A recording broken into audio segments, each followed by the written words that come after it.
Yan guys, yung pusa ng babae kasi. Yan guys, ayan may ano tayo ngayon, may gabi oh. Luluto tayo ngayon ng ginahasang gabi. Ayan, may gata na tayo dun. So guys, himayin na natin ang gabi. Gagahasahin na natin to.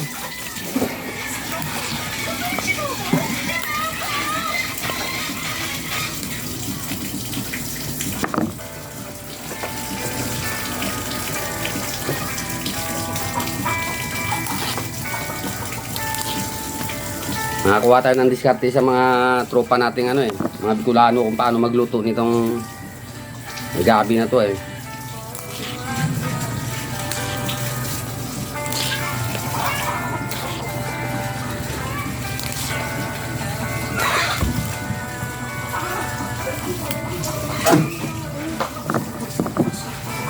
So guys, pinapakuluan muna natin at pinapalambot natin sa pangalawang piga ng gata ang ating ginahasang gabi.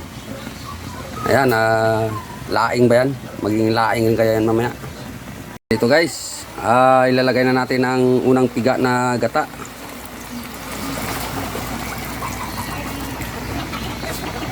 Ayan. May dilis yan guys, yung ating laing. Ayan na guys, luto na ang ating ginahasang gabi. Ayos na to. Laing ready to eat na to.